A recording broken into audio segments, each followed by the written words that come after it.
Kodesh Siman Chaf, la page Kouflam Adam Oudalev 259, la 7e ligne, Vechen Ba'atzilut. Très rapidement, je résume ce qu'on a vu jusqu'à aujourd'hui. Deux formules qui procèdent de l'existence. Il avait Alul, formule par laquelle l'existence ne prend pas sa forme matérielle, où l'effet, la conscience, la cause d'où il provient, il est proche de la cause d'où il provient. Puis la deuxième formule qui intervient dans la création du monde matériel, on a appelé Yesh Me'ayin, ou c'est le contraire. Le Yesh n'a pas conscience du Ayin d'où il provient, et il est loin du Ayin d'où il provient. Ayin ici désigne Akadosh Baruch Hu. Dans la Noirzaken expliqué, donc dans le passage qu'on a commencé hier, où commence Yesh Me'ayin? Reshit Yesh Aniva. Parce que si nous avons déjà appris de Rabbi Moshe Cordovero que jusqu'au monde de Hatzilut, les Kelim du monde de Hatzilut s'enchaînent les unes avec les autres, les uns avec les autres, selon le procédé que nous avons appelé Ilav et Alul. Et dans notre monde, la création prend sa forme la plus concrète, matérielle, Yesh Me'ayin. Mais à quel est le point de départ? Où commence le procédé Yesh Me'ayin? Nous, on aurait pu penser avant d'apprendre ce siman, Yesh Me'ayin commence dans notre monde. C'est là qu'il y a un vrai Yesh. Et nous avons appris qu'il y a un Yesh, un Moussag, un concept de Yesh Me'ayin spirituel. Yesh Me'ayin n'est pas seulement que la concrétisation matérielle de l'existence, c'est aussi un concept spirituel. Donc il a un point de départ. Un niveau spirituel commence le concept de Yesh Me'ayin. Ça veut dire quoi ça commence le concept de Yesh Me'ayin? Yesh Me'ayin, ça veut dire que on commence déjà à se détacher de Dieu. Voilà ce que veut dire Yesh Me'ayin. On commence à prendre des distances avec Dieu. Donc, dans notre monde, on est très loin. Mais où a commencé la prise de distance avec Dieu? Où commence le Yesh Me'ayin? Le Noirzaken nous parle d'une manière générale au sujet des Olamot. Les Olamot sont comparables à un corps dans lequel vient s'introduire une Neshama. Des Kelim, des réceptacles, dans lequel vient s'introduire une lumière. Dans la lumière, qui est appelée ici Neshama, se divise en Nefesh, Ruach, Neshama. Comme notre âme se divise en 3 niveaux pour celle qui est en mesure d'intégrer le corps, eh bien les Orot, les lumières spirituelles qui intègrent les Kelim, se subdivisent aussi en Nefesh, Ruach, Neshama. Pourquoi on donne les choses dans le détail? Parce qu'on va faire la part des choses, comme on a déjà expliqué hier, mais je reprends. Donc, où commence le Yesh Nivra? Il commence Kelim des 10 Sphirot du monde de Bria Yetzira Asiya. Les Kelim des Sphirot de Hatzilut ne font qu'un avec Akadosh Baruch Hu dans la Péoula, dans l'action. Le fait de créer Yesh Me'ayin. Mais où commence le Yesh Me'ayin? Où commence le Péroud? La séparation d'avec Dieu. Parce que pour arriver jusqu'à notre monde matériel, où on trouve des minéraux, des végétaux, des animaux et des hommes qui ont le sentiment d'être indépendants de Dieu et d'être séparés de Dieu et de n'avoir aucun rapport avec lui, il faut que ça ait commencé quelque part dans le Seder Ishtalshelut. À quel niveau ça a commencé? Au niveau des 10 Sphirot des mondes de Bria, Yetzira et Asiya. Les 10 Sphirot du monde de Hatzilut ne sont pas de Pérou, ne sont pas détachées d'Akadosh Baruch Hu, elles ne font qu'un avec Dieu, au moins dans la Péoula, dans l'action, la création Yesh Me'ayin. Le Yesh Me'ayin commence, le sentiment de séparation d'avec Dieu commence à partir des sphirotes des mondes de Bria Yetzira Asiya. Continue. Il n'y a pas que les sphirotes qui soient classés dans le processus Yesh Me'ayin, même les Orot, les lumières qui viennent intégrer les sphirotes de Bria Yetzira Asiya. Mais lesquelles? Pas la plus haute, pas Neshama. Nefesh et Ruach, qui sont le niveau de lumière moins puissant que celui qu'on appelle Neshama, sont aussi associés au processus Yesh Me'ayin. Neshama, par contre, ce qu'on appelle Neshama ici, ce n'est pas l'âme de l'homme, c'est la lumière qui intègre les Kelim des Sphirot de Bria Yetzira Asiya. Neshama procède des 30 Kelim de Malchut, les 30 réceptacles de Malchut d'Hatzilut dont on a parlé hier, et Neshama fait partie du divin. Il n'appartient pas à Yesh Me'ayin. Donc pour l'instant, le Seder est très simple. Jusqu'au Sphirot du monde d'Hatzilut. Jusqu'à la lumière qu'on a appelée Neshama, qui intègre le monde de Bria Yetzira Asiya, on parlera d'Elokut, de divin. À partir du monde de Bria Yetzira Asiya, c'est-à-dire les Sphirot de Bria Yetzira Asiya, c'est-à-dire les Kelim, et les Orot, les lumières qui sont d'un rang inférieur à Neshama. Nefesh et Ruach, cela procède de Yesh Ma'ayin déjà. À ce niveau commence le sentiment d'être séparé de Dieu. Pour qu'il s'affirme dans notre monde, il faut que ça ait commencé à un niveau très fin, bien sûr, mais spirituel et très haut. Bien. Or, à Neshama, ça vient des 30 kelim de Malchut d'Atzilut, c'est-à-dire, si vous vous rappelez ce que j'ai dit hier, de Malchut, la dernière des Sphirot, mais dans sa dimension supérieure. C'est de là que provient Or de Neshama. Par contre, de Malchut dans sa dimension inférieure, qu'on va appeler plus tard Atil d'Ibria, c'est-à-dire Malchut dans la charnière inférieure, dans la partie inférieure de la charnière. Alors lui, il sera à l'origine des Orot, Nefesh, Ruach, mais pas de Neshama. Pour l'instant, on fait la part des choses très simples. Il y a d'un côté ce qui relève du divin, et de l'autre ce qui relève de la création. Il y a Elokut et Bria. C'est facile. Il y a le divin et la création. Simplement, on fait un peu plus de détails dans les choses dont nous parlons. Alors, on distingue les Sphirot de Bria et Tzirasia, on les a classés du côté de la création. Yesh Me'ayin. Et puis il y a Or de Neshama, qui vient des 30 Kelim de Malchut, qu'on a classé du côté du divin. Juste fait la part des choses. Il y a un moment de transition, ça veut dire. Il y a un moment de transition où on passe du divin à la création. Et quand on rentre dans le détail, alors bien sûr, on parle de concepts ici et de notions qui sont un peu abstraites pour nous, mais on leur donne des noms. C'est tout. Quand les astronomes nous parlent de tel trou noir et de telle étoile et de tel machin, on accepte, on dit d'accord, je l'ai jamais vu, je ne sais pas de quoi on parle et je n'y ai jamais été. Mais ils me disent, oui, personne n'y a jamais été, mais c'est pas grave. On me dit qu'ici il y a un trou noir, et là il y a un autre système solaire, et là il y a un autre système planétaire, et j'accepte. Voilà. Donc là ici c'est un peu géographique pour nous, mais c'est relativement simple. Hein. On a classé simplement d'un côté les sphirotes du monde de Hatzilut et Or Aneshama du côté du divin, et du côté du Yesh Anivra, de la création, dans son concept spirituel, mais la création quand même, les Kelim de Bria Yetzira Asiya, et le Orot Nefesh Ruach. On continue maintenant, et l'Admor Zaken va nous dire que dans le monde d'Hatzilut même, le Chen d'Hatzilut, Mechitzoniot Akelim de Yutzirot d'Hatzilut Shen Elokut, les Kelim d'Hatzilut, qui sont classés du côté du divin, qui sont capables de créer Yesh Ma'ayin et donc qui sont apparentés au divin, vont créer Nivreu Aechalot d'Hatzilut. Vont créer, voilà autre chose, on parle plus de Sphirot ou de Orot, de Kelim ou de lumière, mais cette fois, ce qu'on va appeler les palais du monde d'Hatzilut, c'est-à-dire les lieux de résidence. Parce qu'on parlera de Neshamot, de Malachim dans le monde d'Hatzilut. Donc il faut bien qu'elles stationnent quelque part, qu'elles aient des lieux de résidence où habiter ou stationner, et on appelle cela les Echalot, les palais, lieux de résidence du monde d'Hatzilut. À quel domaine appartiennent ces lieux de résidence? Au domaine de la création, du Yesh Anivra, et pas de Elokut, pas du divin. Très bien, on a fait encore une fois la distinction entre, on comprend donc que le Yesh Anivra commence pas seulement au niveau du monde de Bria Yetzira Asiya, même dans le monde de Hatzilut commence déjà à apparaître le Yesh Anivra. Pas au niveau des Orot, bien sûr, pas au niveau des Kelim non plus, mais au niveau des Chalot, au niveau des palais, des lieux de résidence qu'on y trouve, le Yesh Anivra commence à pointer le bout de son nez. Il est ébauché au moins à ce moment-là. Shemit Labesh Ben Prinat Aigulim de Yutzirot vient s'y introduire, c'est-à-dire que qu'est-ce qui éclaire les lieux de résidence? EDF, Enedis, qui est le fournisseur de lumière?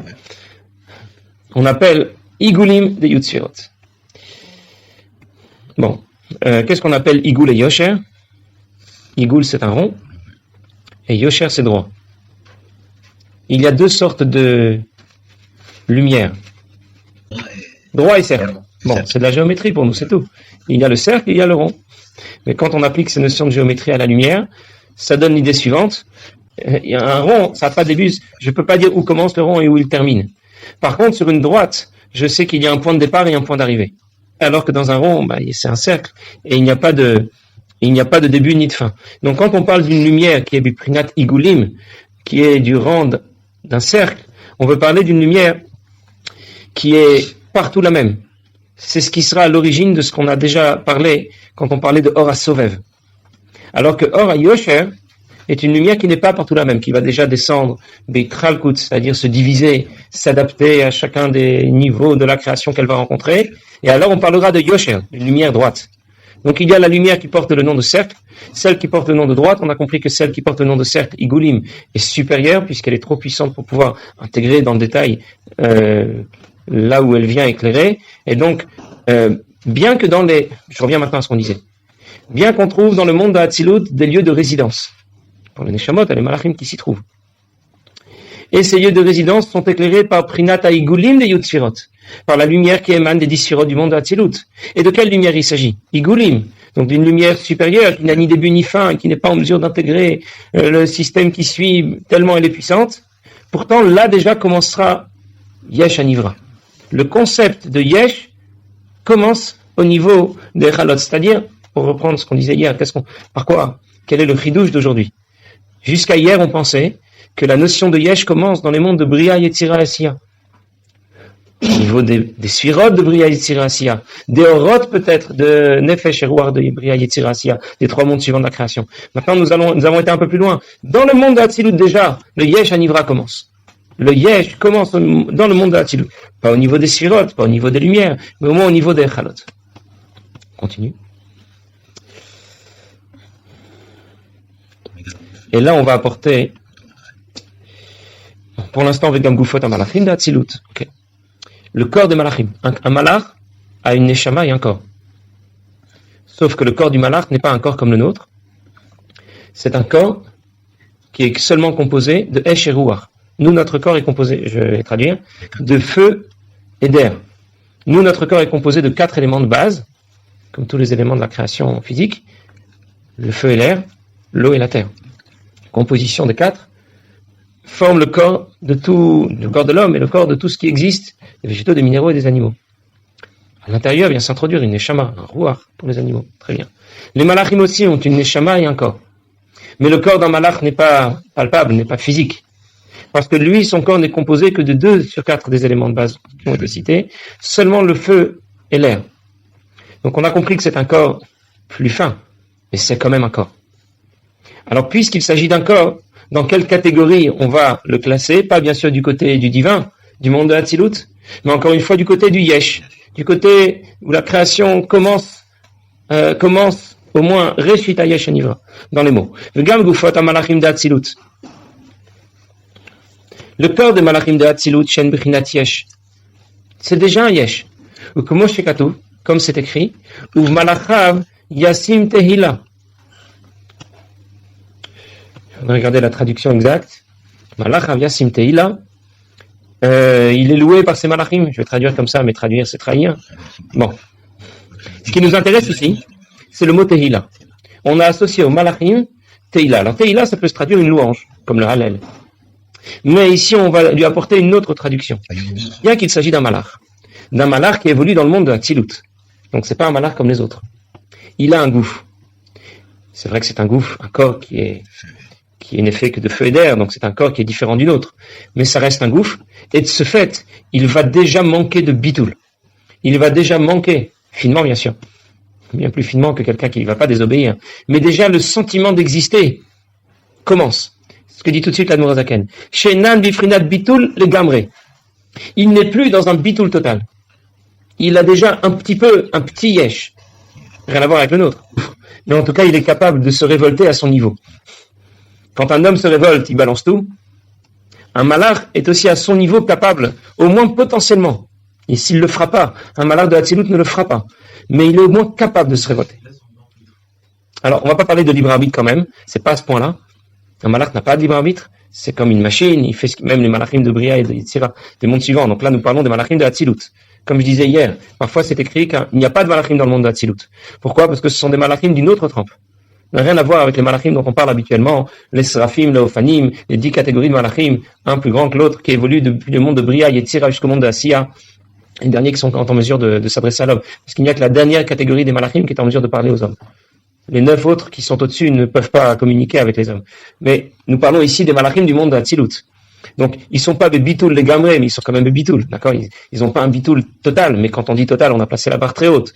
Donc, le yesh commence. Ça veut dire un peu keilul le gabeilato. Pardon, pas comme, j'ai pas bien continué la phrase.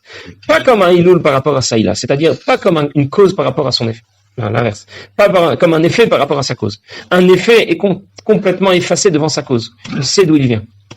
Un malach, le gouffre d'un malach, parce qu'on va parler pour la neshama autrement, le gouffre d'un malach n'est pas effacé devant un Kadosh Baruch Hu comme l'est une ila devant son haloul. Un effet devant sa cause. Donc le yesh a déjà commencé. Le mot teila ici est rapproché du mot holelut. défaillance. C'est marqué un pasouk. Amarti la hololim al taholu. En traduction libre sans correction, ça donnerait j'ai dit aux voyous, arrêtez de faire les voyous. Arrêtez de faire les fous. Amarti la hololim al taholu. V'la r'shaim al tarimu karen. C'est la suite du pasouk. Et j'ai dit aux r'shaim, arrêtez de vous prendre pour je ne sais quoi. Ça veut dire ici le mot Tehila, c'est pas comme quand c'est écrit Tehila les David. Un chant de David. Donc je récapitule ce qu'on a vu aujourd'hui, pour l'instant. Très simple. Il y a ce qui appartient au divin, ce qui appartient à la création. Dans la colonne divin, j'ai placé les sphérotes du monde de Hatzilut, les orotes bien sûr du monde de Hatzilut. La lumière que l'on a appelée Neshama qui vient éclairer le monde de Bria Yetzira Asiya. Et puis dans l'autre colonne que l'on a appelée Yesh, j'ai classé les sphérotes des mondes de Bria Yetzira Asiya. Les lumières qui viennent intégrer les mondes de Bria Yetzira Asiya, Nefesh et Ruach, pas Neshama. Et les Goufat, le corps de Malachim, qui évolue dans le monde de Hatzilut, y compris les Chalot, les lieux où résident les Malachim et les Neshamot. J'ai pas encore parlé de la Neshama de Malachim, ni de la Neshama de l'homme telle qu'elle est dans le monde de Hatzilut. Et là, on va ouvrir une troisième colonne, parce que c'était trop simple pour l'instant. Pour l'instant, il y avait le divin et le Yesh, et la création. On avait nos deux petites colonnes, on était content, on a classé d'un côté les Sphirot de Hatzilut, les lumières de Hatzilut, la lumière de Neshama qui intègre les mondes de Bria Yetzira Asiya. De l'autre, on a placé les Sphirot de Bria Yetzira Asiya, le gouffre des Malachim, les Chalot, les palais dans lesquels évoluent les Malachim et les Neshamot dans le monde de Hatzilut. On va ouvrir maintenant un troisième chapitre. Dans le divin, dans la colonne divin, on va subdiviser cette colonne en deux. Il y a le divin qui est capable de créer Yesh Me'ayin, et le divin qui n'est pas un divin absolu, qui est très proche du divin, c'est pas un Yesh, mais c'est pas un divin qui est capable de créer Yesh Me'ayin. C'est divin sans être capable de créer Yesh Me'ayin, mais c'est pas encore du côté de la création. C'est là où on va ranger les Neshamot des Malachim et les Neshamot de l'homme dans le monde de Hatzilut. Pas celle qui est descendue. Une fois qu'elle est descendue, elle devient autre chose. Elle s'habille dans le Yesh, dans la création. Mais la Neshama de l'homme dans le monde de Hatzilut et la Neshama d'un Malach dans le monde de Hatzilut, ça ne fait qu'un avec Dieu. Parce qu'on dit toujours, la Neshama d'un Juif ne fait qu'un avec Dieu. C'est vrai. Mais elle ne fait pas qu'un avec Dieu au point d'être capable de créer quelque chose Yesh Me'ayin. Donc maintenant, j'ai mes trois colonnes. J'ai le divin qui est capable de créer Yesh Me'ayin. J'ai le divin qui n'est pas capable de créer Yesh Me'ayin, le Neshamot de Malachim de l'homme, dans le monde de Hatzilut. Et j'ai ce qui appartient à Yesh Anivra la création.